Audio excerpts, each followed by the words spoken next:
రక్షాబంధన్ సోదర సోదరీమణుల మధ్య ఉన్న ప్రేమను చాటి చెప్పేందుకు అత్యంత ఘనంగా జరుపుకునే పవిత్ర పండగ.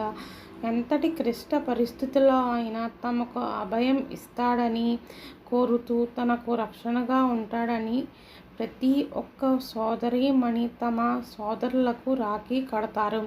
చిన్నప్పుడు అస్తమానం గొడవ పడే అక్క తమ్ముడు లేదా అన్నా చెల్లెళ్ళు పెరిగి పెద్దయ్యాక ఒక్కసారిగా మారిపోయి సీక్రెట్స్ షేర్ చేసుకునే అంత ఫ్రెండ్స్లా మారిపోతారు.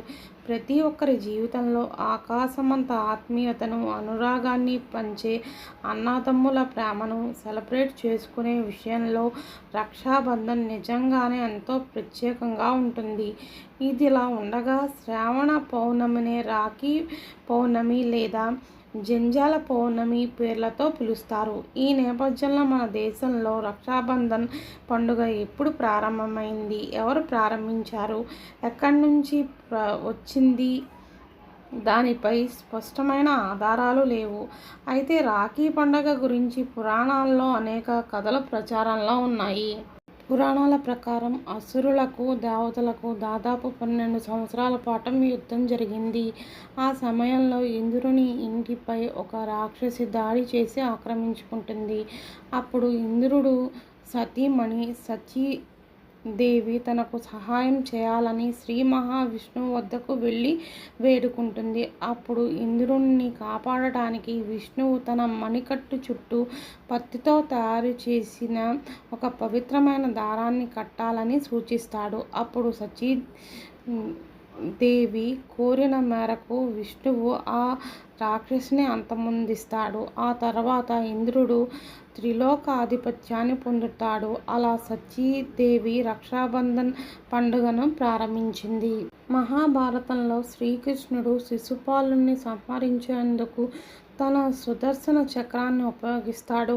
అదే సమయంలో తన చేతికి అనుకోకుండా గాయం అవుతుంది. ఆ గాయాన్ని చూసిన ద్రౌపది వెంటనే తన చీర కొంగుతో శ్రీకృష్ణుని వేలికి రక్షగా చుట్టి తన సోదరుడిగా భావించి వెంటనే ద్రౌపది స్పందించడంతో తనకు ఎల్లవేళలా అండగా ఉంటానని శ్రీకృష్ణుడు హామీ ఇస్తాడు. అప్పటి నుంచి రాఖీ పండుగకు నాంది ప్రారంభమైందని చెబుతారు. అనంతరం కౌరవుల మధ్య అవమానం ఎదుర్కొన్న సమయంలో ద్రౌపదికి శ్రీకృష్ణుడు అండగా నిలిచాడు. పురాణాల ప్రకారం శ్రావణ పౌర్ణమి రోజున గణేశుని సోదరి అయిన నాగదేవతతో రక్ష కట్టించుకోవడం చూసిన ఆయన పుత్రులు తమకు కూడా సోదరి కావాలని కోరతారు. అప్పుడు గణేశుని కళ్ళ నుంచి సంతోషి మాత ఆవిర్భవించిందని చెబుతారు. అవివాహితులు, పిల్లలు లేని జంటలు శ్రావణ పౌర్ణమి రోజున సంతోషి మాతను భక్తి శ్రద్ధలతో పూజిస్తే కోర్కెలు నెరవేరుతాయని భక్తులు నమ్ముతారు. ఈ పవిత్రమైన రోజున రాఖీ కట్టుకున్న వారికి సంతోషిమాత అనుగ్రహం లభిస్తుందని అంటారు.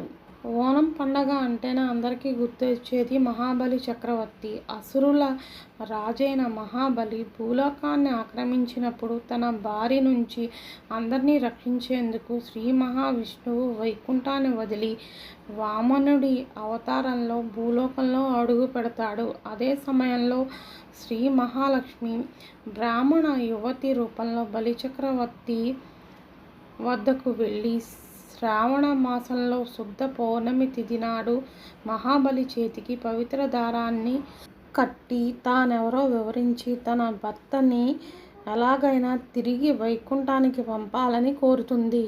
చరిత్రను పరిశీలిస్తే అలెగ్జాండర్ భార్య తక్షశిల రాజు అయిన పురుషోత్తముణ్ణి తన సోదరుడిగా భావించి రాఖీ కడుతుంది. విశ్వ విజేతగా మారాలనే తపనతో గ్రీకు యువరాజు అలెగ్జాండర్ క్రీస్తు పూర్వం 326లో మన దేశంపై దండయాత్రకు వస్తాడు. శీలం నది ఒడ్డున ఉన్న పురుషోత్తముడు అలెగ్జాండర్ సేనలతో యుద్ధానికి సిద్ధమవుతాడు. అయితే పురుషోత్తముడి ధైర్య సాహసాల గురించి తెలుసుకున్న అలెగ్జాండర్ భార్య తన సోదరుడిలా భావించి పురుషోత్తముడికి రాఖీ కడుతుంది. యుద్ధంలో తన భర్త అలెగ్జాండర్ ఓటమి పాలైతే చంపొద్దని కోరుతుంది. దాంతో అలెగ్జాండర్ను అంతమొందించేందుకు అవకాశం వచ్చినా తన చేతికి ఉన్న రాఖీని చూసి పురుషోత్తముడు ఆగిపోతాడు.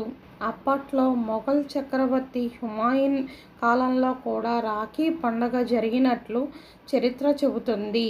స్వతంత్ర ఉద్యమంలో ప్రజలందరినీ ఐకమత్యం చేసేందుకు రక్షాబంధన్ను జరిపినట్లు తెలుస్తుంది.